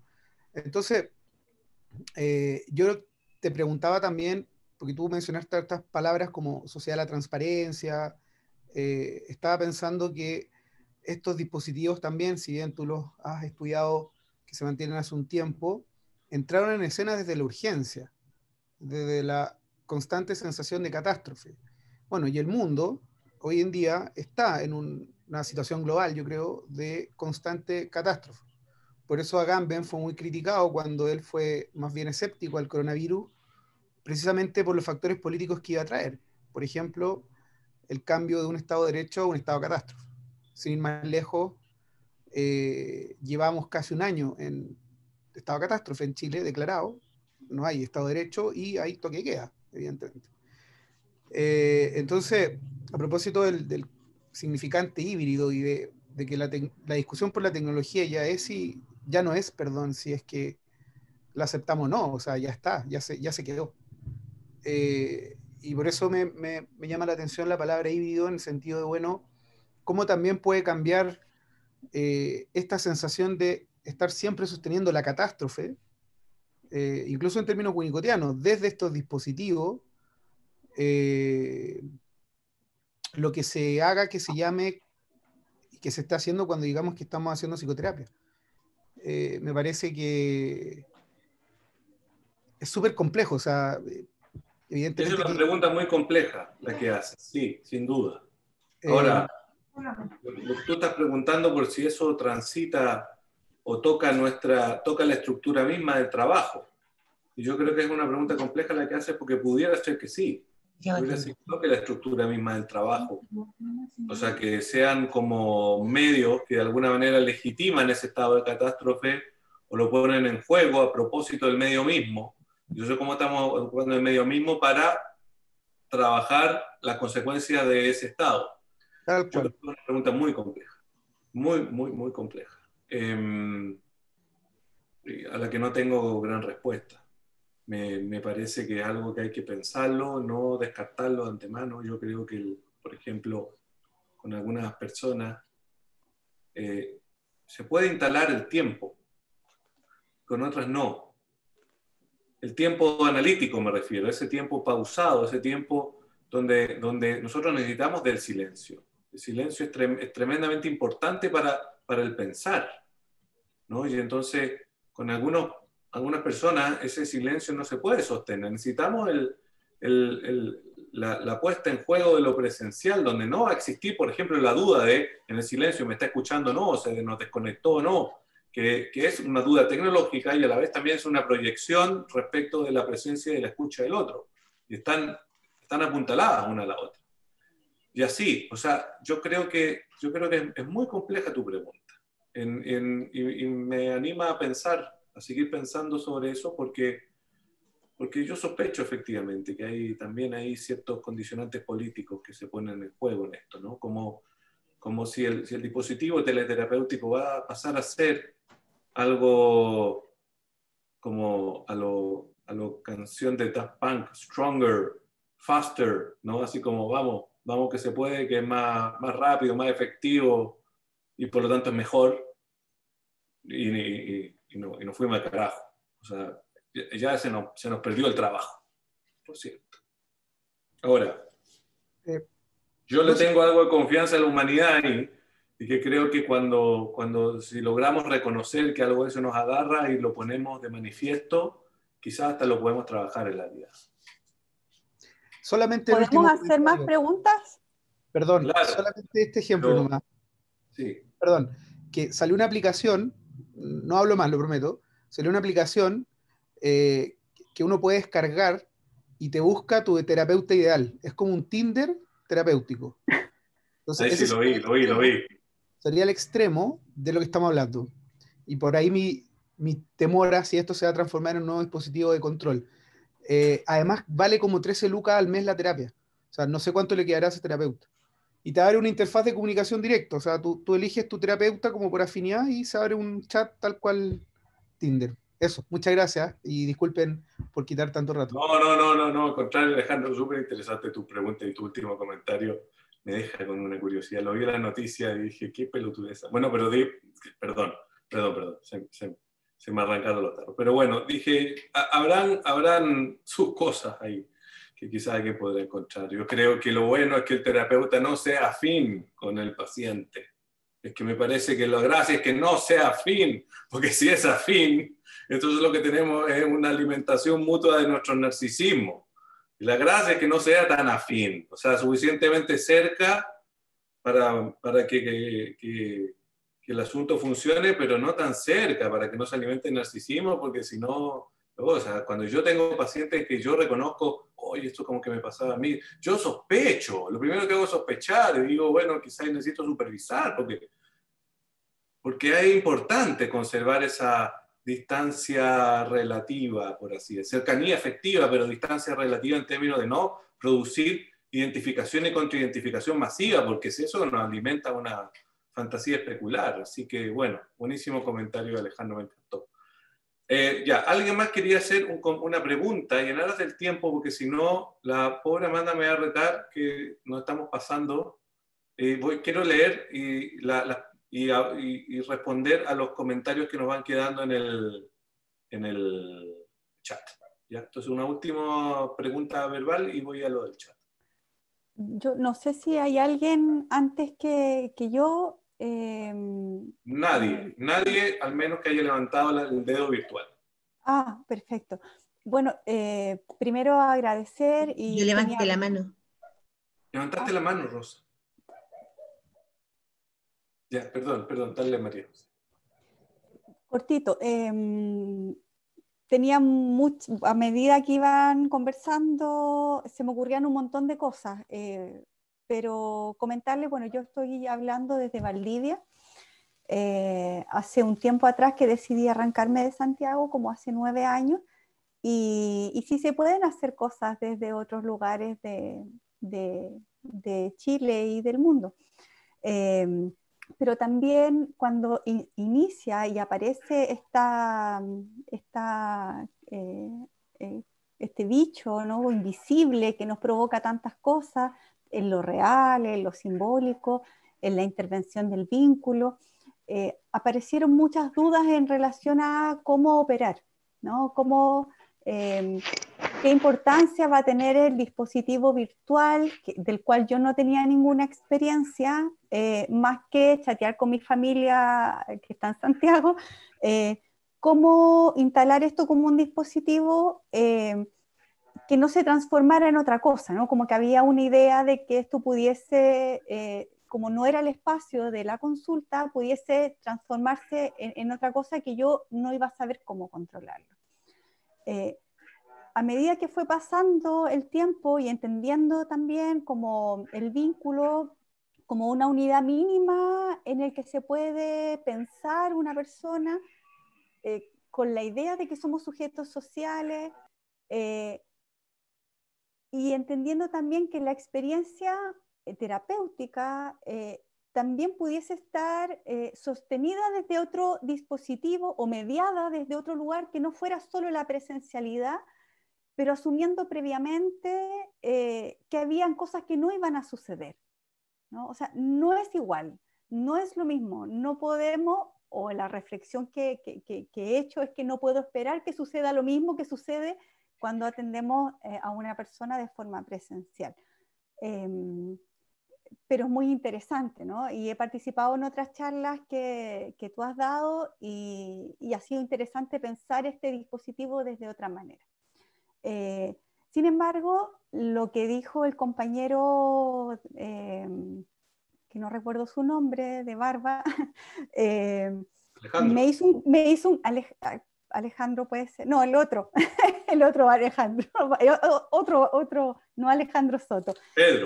Pedro puede ser. Sabes que no puedo dejar me hizo un clic, porque que tiene que ver con que cuando estábamos hablando desde la relación terapéutica o esto de del teleanálisis, pareciera que estuviésemos hablándolo, o la impresión que a mí me dio, desde una burbuja, ¿no? Como que pareciera que todas las personas están atendiendo con esta tranquilidad y quizás desde una consulta privada, ¿no? Sin poder a lo mejor entender que hay una institución a la cual muchos están, desde dónde están operando, ¿no? Desde dónde están trabajando con personas y donde hay un mandato de cómo operar a través de las guías clínicas, operar a través de los modelos de gestión que tienen los distintos dispositivos, por ejemplo, de salud mental, y que no están siempre desde la protección, por ponerle de alguna forma, de la consulta, donde uno tiene su ética terapéutica para poder operar ahí, ¿no? Y a propósito del burnout que trajo el compañero, me parece súper interesante pensar qué estamos sosteniendo, ¿no? Claro, yo estoy de acuerdo yo no hablé de eso, María José, no porque no esté de acuerdo con eso, sino que porque me parece que no nos da el tiempo para todo eso. Pero efectivamente, cuando me refería a que hay efectos políticos discursivos que se ponen en juego, también tiene que ver con eso. O sea, si vamos a entrar en la lógica de la producción y de continuar la producción tal cual desde las casas, con los niños pasando por ahí por allá, por las exigencias que se imponen a ser madre o padre, y cuidadores y parejas, y producir y desconectarse, y luego conectarse a terapia como una más de las actividades de producción capitalista o postcapitalista, como quieren llamarlo, dependiendo del marco, ¿no? que se hacen presente a propósito de la interfaz, y nos vamos a pérdida. Ahí hay algo que menciona Dina también en el chat respecto a eso mismo, lo que es trabajar de la casa y lo que ocurre cotidianamente allí como un factor de estrés. Por supuesto que está todo eso, por supuesto, pero quiero decir, eso no es algo que necesariamente va a quedar instalado. O sea, puede serlo, pero eso no es parte de lo que era la realidad del trabajo teleterapéutico por vía Skype previamente. Eso es un aprovechamiento de esa interfaz desde la lógica de producción capitalista, que quiere que sigamos rindiendo lo mismo o más desde la, entre comillas, comodidad de nuestro hogar. Si la terapia se instala en esas condiciones, bueno, puede ser que no sea posible, pero me parece que eso, ahí es donde de alguna manera se está haciendo un aprovechamiento, que me permiten el término, de perversidad de los motivos de lo que son estas herramientas virtuales, en ese punto, ¿no? O sea, como cuando alguien dice, bueno, voy a tener teleterapia porque así sigo produciendo más. Bueno, pero es que ese es un problema del sujeto. Tendrá el sujeto que pensarse respecto de por qué está en esa lógica, o por qué se le está imponiendo desde su ambiente esa lógica, y pensar qué puede hacer con eso. Eso puede llevar eventualmente a, bueno, no, tampoco, entre otras cosas, no me analizo más de esta manera. Pudiera ser también, pero no sé si me explico. Quiero desmarcarlo, porque ahí hay lógicas que desvirtúan o que hacen un uso instrumental de estas herramientas al servicio de lógicas de producción, y no del punto que creo que es muy importante acá de rescatar, que tiene que ver con hacer posible un análisis cuando en otras condiciones no sería posible, en virtud de que hay un deseo de hacer análisis en ambas partes y ciertas complicaciones en este momento respecto de esta vía. La otra, la que tiene que ver no con lo autoconservativo, la que tiene que ver con las comodidades, la que tiene que ver con la resistencia, creo que son todas cosas que van a seguir estando ahí poniéndose en juego, las que tienen que ver con las lógicas de producción también.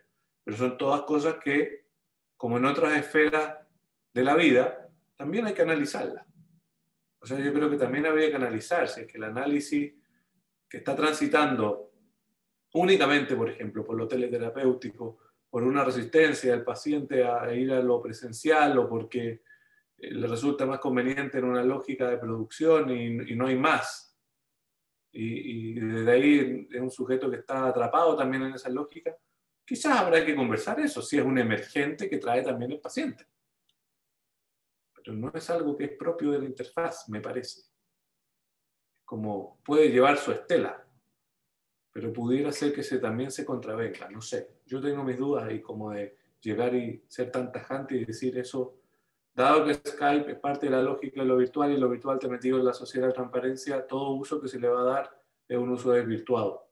No, yo me iría con cuidado. Como que creo que se pueden hacer también usos interesantes de estos dispositivos. Ya, quiero comentar lo que dijo Mayra, que pregunta cómo trabajar en psicoterapia con niños pequeños con técnicas proyectivas, psicodiagnósticas y lúdicas con niños. Mira, ese es un tema súper grande, que trae de cuidar la privacidad en intervenciones más individuales de niños y adolescentes, si la familia está en casa. Es un tema súper grande, algunas cosas las hemos discutido con terapeutas infantiles. Hay caminos, utilizar bitácoras, libros, cuadernos privados en casa, guardar las producciones en una cajita. O sea, hay mucha ocurrencia técnica que puede surgir ahí como para cuidar la privacidad, pero finalmente todo eso más bien lleva cuál es el lugar que le van a dar los padres a la terapia, en el caso de los niños pequeños. Los padres van a respetar la privacidad, le van a dar ese tiempo, no al chico o la chica, a veces no pueden porque tienen que operar como camarógrafos también, y ahí se producen, bueno, otro tipo de cuestiones. No tienen que estar ahí para ayudar en lo tecnológico. En otras ocasiones no, los pueden dejar conectados, no hay gran problema. Son cuestiones donde aparecen los padres de una manera distinta a las maneras en las que aparecerían en un encuadre presencial tangible. Y habría que pensarla también de una manera distinta. Con lo del psicodiagnóstico, no te podría decir mucho. Con lo de jugar, sí. En la medida en que el jugar se mantenga, a mí me da la impresión que se puede. De hecho, las formas del jugar que se desarrollan en niños que no tienen dificultades mayores en los términos que les he mencionado previamente, complicaciones estructurales o si que lo quieren plantear de constitución subjetiva muy importante, instalan formas muy novedosas de jugar. Yo he trabajado en algún momento con adolescentes, por ejemplo, en encuadres donde estamos los dos con las cámaras y además conectados en un mundo virtual. Y entonces conversamos en nuestras cámaras mientras estamos en un mundo virtual. Con otro he jugado al gato, con una aplicación de gato virtual online mientras estamos con conversación por videocámara.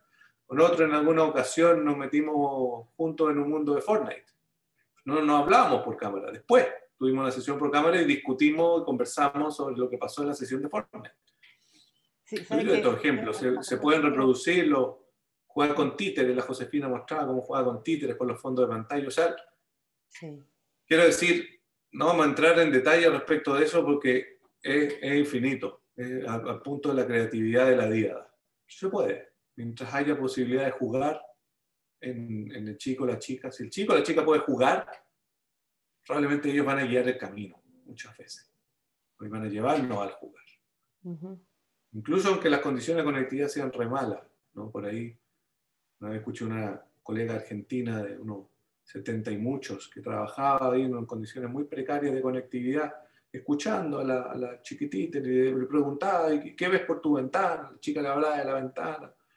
Se produce una conversación muy interesante, le dice, mira, yo veo esto por la ventana, mira, y yo cuántos pajaritos ves, yo veo esto, y se gesta un trabajo muy interesante, con una analista experimentalísima. Yo creo que ahí la experiencia, creo que ahí el ruedo también ayuda mucho, ¿no? En general, los buenos analistas, conforme se van poniendo más viejos, se van poniendo más flexibles en respecto de todas estas cosas, ¿no? Yo trabajo más desde lo narrativo. De repente hay niños que crean juegos, por ejemplo, en Roblox, entonces trabajar los miedos, por ejemplo. Y crean los monitos ellos y los pixelean, ¿no? Es un trabajo súper bonito. Así es. Más metafórico también. Así es. Se puede, funciona. A veces incluso... Yo creo que como la privacidad es el tema, que uno no sabe si están los papás ahí, pero bueno, es parte de... Bueno, es parte de los acuerdos que uno debiese instalar como parte del encuadre. Si también uno puede decir que si los papás van a estar poniendo la oreja detrás de la puerta en el consultorio, y algunos que también lo hacen, ¿no? Pero bueno, es que son si los padres están haciendo eso o no están respetando la privacidad, bueno, también es un asunto que va a ingresar de una u otra manera también al tratamiento y va a tener que ver con lo que le pasa al chico o la chica, ¿no? Bien. Gracias. Bien. Voy a leer el último comentario de Comorevi y cerramos. Bien. En aras del tiempo.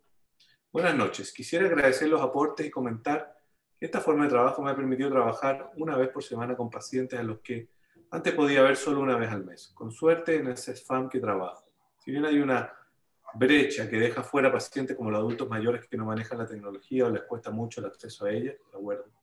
Siento que he abordado de mucho mejor forma a un plus de pacientes que por otro medio nunca hubiera podido abordar de esta forma. Y si bien no es lo mismo, creo que las desventajas no alcanzan para desechar este dispositivo, sino para intentar aprender sobre él y enriquecerlo. Incluso en el trabajo con niñas ha sido muy lenguaje inclusivo, me parece muy bien. Ha sido muy desafiante e interesante. Al igual que las relaciones amorosas a distancia sostenidas de un continente a otro, que antes parecían imposibles y que no son iguales que las presenciales, como dije, son distintas, pero no por eso se les puede tildar de menos buenas. Quizás analizar las propias resistencias como terapeutas a las diferencias. Repetí la palabra trabajo hasta el cansancio, lo lamento. Muy bien, pero es que el trabajo se nos impone como Levi, se nos impone. Yo creo que cierras muy bien esta reunión con tus palabras en ese sentido. Creo que el gran tema es pensar esto, y eso requiere trabajo, y un trabajo que ciertamente creo que hoy no está cerrado. Creo que no está cerrado, pero creo que hoy estamos en un lugar mucho más interesante que lo que estábamos hace un año, y quizás esta sea una de las pocas consecuencias, entre comillas, positivas de esta pandemia, esta cosa tan horrorosa, que estamos en una posición más común, más abierta a poder conversar, y habiendo tenido la experiencia de que hay cosas que funcionan, cosas que no, pacientes con los que funcionan, pacientes que no, experiencias diversas desde las que podemos entablar una conversación sobre esto. Como les digo, yo creo que llegó para quedarse. Falta Rosa, que pidió la palabra varias veces. Rosa, no te voy a dejar fuera. Gracias, Jimena. Gracias, y gracias al compañero o compañera que enarboló mi bandera de expresión. Bueno, tuve digo suerte, porque para mí todas las experiencias son afortunadas y uno saca partido de ellas, de trabajar como voluntaria en Aplauso unos meses, conjuntamente, que daba mis terapias online, y todavía algunos pacientes no los conozco porque me llamaban ponte tú, yo soy de Santiago de Concepción, de Iquique. En Aplauso trabajábamos vía telefónica, que Aplauso es que nació en España, que nació con la pandemia, que ya empezó un poco antes, y lo trajeron acá a Chile. Entonces atendíamos pacientes COVID y sus familias. Entonces eran pacientes que estaban con mucha ansiedad, con mucho miedo, y fue una experiencia muy linda, pero conjuntamente yo hacía la terapia online, y como han dicho ustedes y han llegado a la conclusión, el paciente es único, y para algunos va a servir y va a ser de mucha utilidad, y para otros sencillamente, como es el caso de los borderline, qué sé yo, que son más complicados, es más difícil, pero también se puede hacer. Va a depender del encuadre, va a depender de las herramientas que uno tenga. Yo trabajo mucho con videos, por ejemplo, un trozo de una película, un video que pone una problemática. A partir de ese análisis en conjunto, uno va conociendo mucho del paciente, de cómo ve la realidad y cómo la compara con la propia. Hay muchas herramientas, con los niños igual, con los niños, con esto de trabajar online para una empresa como parte de un grupo de psicólogos. Tenía la experiencia de que se me juntaban de diferentes edades, no podía hacer una división y decir yo me dedico a los infantos adolescentes o otras no, los que nos caían. Y entonces teníamos que recurrir a diferentes herramientas tecnológicas. Obviamente con los chicos es más fácil porque ellos las conocen, pero utilizar videos, videojuegos, test en línea, ir analizando, ocupar todas las herramientas había y por haber que tenemos en la web, se hace más simple.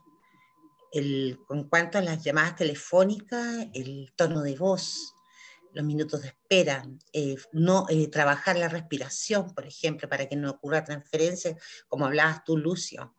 Es súper importante el tono de voz, si es más grave, si es un pito. Yo tenía una colega que era un pito y se le sacó de esa tarea porque ella era muy agradable en persona, pero por teléfono no servía. todas esas cosas están en juego, muchas cosas que pasan a percibirse como más importantes dentro de lo sensorial, y uno tiene que trabajar en eso, en lo que va a provocar en el otro. Creo que esto vino, se está ocupando en medicina, en telemedicina, en telepsicología, telepsiquiatría, en un montón de áreas, en la educación, y yo creo que vino para quedarse. Nos da muchas posibilidades, como por ejemplo trabajar con personas de otros países, trabajar con personas de otras ciudades que tienen otra cultura, otras costumbres, pero también se da problemáticas como hablamos, qué sé yo, de personas, me acordé de lo que decía Pedro, cómo se trabaja con las personas en crisis, imagínense, trabajar para aplauso era trabajar con PAP, era trabajar todo el rato con personas que estaban en crisis. Pero una cosa tenemos que recordar y es que nunca olvidar el encuadre, las personas que llamaban o las personas que piden atención telemática necesitan ayuda y depende de nosotros que las sostengamos.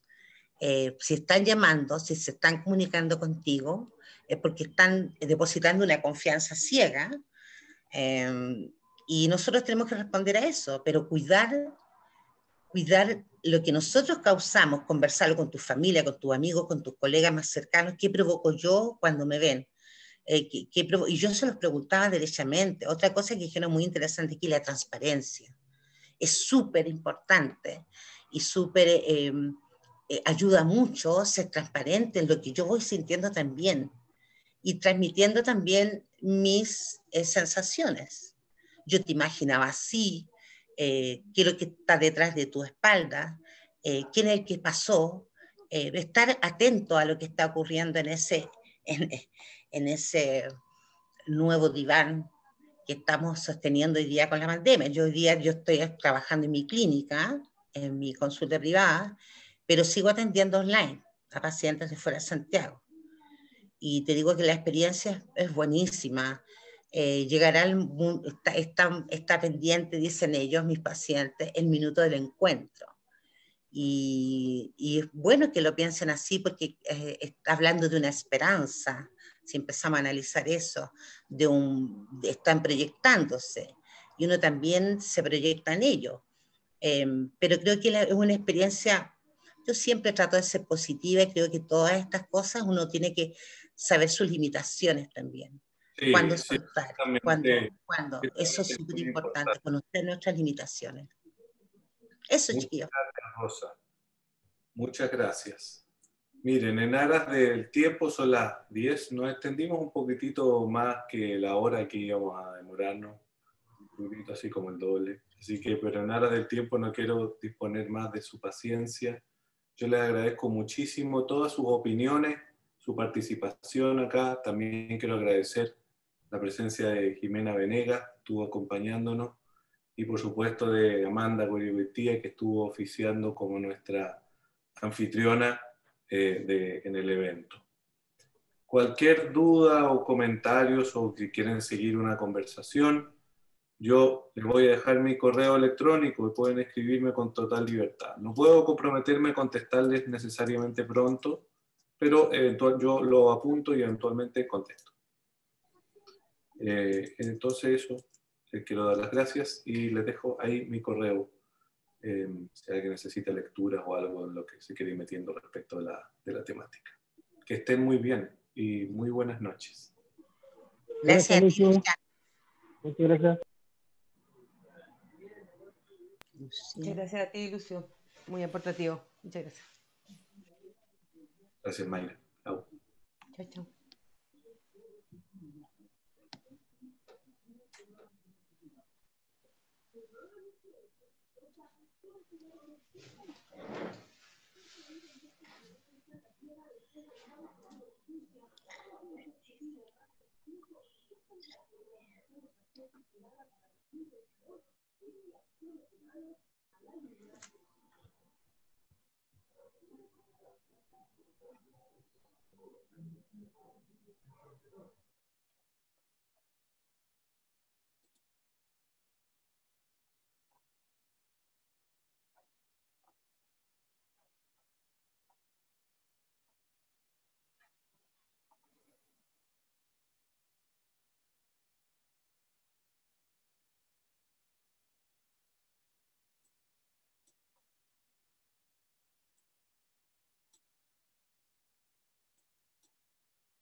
Amanda, muchas gracias. De nada, Lucio, estoy viendo, ¿dónde dejaste el correo para que las personas te escriban? No lo veo.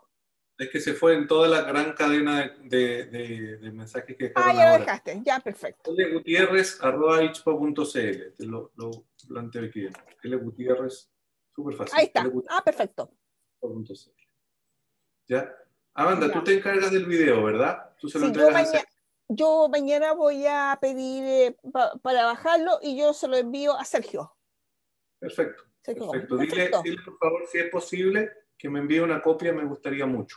Perfecto. Ya, yo me encargo. Muchas gracias. Que Lucio, tengas buena... gracias. Gusto conocerte. Que estés bien. Igualmente. Chao, chao. No.